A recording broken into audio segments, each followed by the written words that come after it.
ya ntekereza ko iki ari ikibazo navuga gituruka nyine mu mateka ngo ntawe bari inkuru nk'uwariraye. Abenshi bavutse nyuma cyangwa se bari bato mu gihe cya jenoside, iyo bavuze kudahabwa uburenganzira, kuringaniza, abantu bumva ari inkuru, ariko mu by'ukuri byabayeho. Bitangira ari iby'amoko, bigeraho bijya mu turere. Ndibuka ko nanjye iringaniza ryangezeho, kubera ko mu gihe cyo gukora ikizamini cya leta kijya mu mashuri yisumbuye, akarere kacu kari kahawe imyanya mike, hanyuma sinatsinda, ariko abo ndusha amanota bahandi mu tundi turere babona imyanya muri leta. So urumva rero ni ibintu navuga ko nanjye byagizeho ingaruka, nubwo ntari uw'amateka yari yarise umututsi, ariko ibyo ni ibintu byabayeho. Buriya rero nk'uko yabivugaga, kubaho udashobora kurota ejo heza, iyo utarota, iyo utagira indoto, iyo utagira imishinga, iyo utagira ibintu utekereza, burya uba watangiye gupfa. Kuko umuntu wenda gupfa niwe utangira kubona urupfu nyine ari rwo ruri imbere, nta gutekereza, atangira kuraga, atangira kubwira abana be, bana banjye muzajye mwibuka ibi, muzabigenze gutya, kubera ko arabona atagifite henshi, arabona atagifite iminsi myinshi. So ibyo rero ni ibintu byicaga abantu bahagaze, umuntu agapfa ahagaze, umuntu agapfa abyumva, akakira nyine ko we nta burenganzira afite, ntabwo ari umuntu, ni inyamaswa, ni ikindi kindi. Abubu rero, urubyiruko rw'uyu munsi, hari igihe ubareba ukabona bameze nk'abasinze amahoro, nk'abasinze amahirwe, ukabona hari ukuntu batamenya ikiguzi cy'ibyo barimo, cy'iterambere bicayemo, ikiguzi cy'aya mahoro twicayemo, cyo kuba umuntu yakwiga, cyo kuba umuntu yashakisha bigakunda. Ibyo ngibyo abantu ntibabona ko kera atari ko byari bimeze. Icyo rero nabwira urubyiruko, icya mbere ni ukumenya ayo mateka, umuntu akamenya ko yabayeho. Icya kabiri ni ugukoresha amahirwe yose ashoboka. Reka nanabivuge gutya, wenda babivuga nk'umuntu wahoze amateka yari yarise, umwanditsi abivuga nk'umuntu amateka yari yarise umututsi wacitse ku icumu rya jenoside, ariko nanjye wari mu gice cyitwa ngo ni icy'abahutu, kubera aho nakomokaga hari indoto ntagiraga.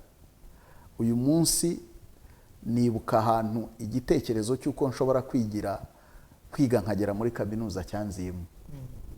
Ubundi ntabyo narotaga, numvaga ninkabya nziga ngere muri ndangiza amashuri yisumbuye, ubundi njye gushaka akazi nk'abandi, ningira amahirwe nkabone ninkabura, nyine bibi bisanzwe. Ariko ndibuka ndi kurangiza, ubwo ni nyuma ya jenoside, nibwo indoto yo kuvuga ngo ariko uzi ko nanjye nakwiga kaminuza yaje mu bitekerezo byanjye. Nigaga mu mwaka wa 5, ndi mu nzira ntaha, ngenda n'amaguru ntaha iwacu, icyo gitekerezo kiraza, naho cyaziye ndahibuka buri gihe. Iyo mpageze ndavuga ngo aha hantu nibwo igitekerezo cyo kwiga kaminuza cyaje. So urumva rero, kuba umuntu yarota, kuba wicara ukumva umwana aravuga ati ndashaka kuzaba iki, ndashaka kuzakora iki, kandi ukabona bishyizeho umwete, abishyizemo ubushake, abonye amahirwe, ashoboye kuyageraho, ibyo ni ukuba twambaye ikirezi. Nimureke tunamenye ko kera, ntidutangire kugihindanya cyangwa se ngo tugice amazi, ahubwo dukoresha ayo mahirwe. Ikindi navuga nk'umukristo, buriya generasiyo yose igira umuhamagaro wayo. Hari generasiyo zabayeho zinyura mu gihe cyo gusafaringa zirihangana zikora byinshi kugira ngo zirebe ko ubuzima bwakomeza. Hari izabayeho zihinduka nk'ikiraro cyo kuva mu buzima bw'icuraburindi tujya mu buzima nakwita bw'amahirwe. So ubu rero generasiyo ziriho zikwiye guhagarara ku bitugu byabo bose basakrifiye byinshi, ababyeyi, abandi inshuti, abandi bakuze begeye imbere, tugahagarara ku bitugu byabo tukagera kure. Ubu umwana wakwinanirwa, ubu umwana utarota, umwana utamenya ngo hari igihe ntange nk'urugero, hari igihe umuntu avuga ngo aha ngo jye sinziga muri 9 kwitabagaho se kera kwitahozeho. Ubwo ihari reka umuntu ayige, ahubwo ayige neza, anashobore no kuba yashobora kuba yazayibyaza umusaruro. Kubera ko ntabwo abantu, nanjye wicaye hasi nize mu mashuri akomeye ariko nicaye hano.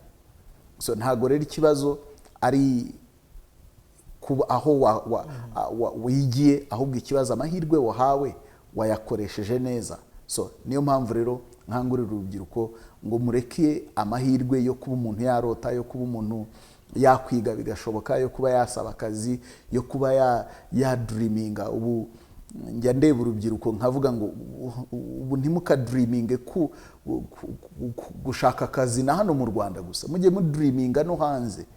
Ntangazwa no kubona mu gihugu badivatayizinga bakadivatayizinga n'imyanya y'akazi iri muri UN ngo ahanahana. Nkibaza ubundi kera burya iyo myanya ntiyabagaho, kuki uyu munsi ari bwo abantu batangiye kujya bayimenya kubera ko hari amahirwe mashyashya. So bityo rero abongereza nibo bavuga ngo the sky should be the limit, ariko nayo it shouldn't. Reka rero urubyiruko rukoresha amahirwe rufite, kubera ko amahirwe burya yaje aba ari na responsibility. Ubu ntacyo mwe mwazireguza, ntago muzavuga ngo babaringanije, ntago muzavuga ngo babimye kiriya, ngo data ntibyagenze gutya na gutya, kubera ko ayo mahirwe arahari. Reka akoreshwe neza.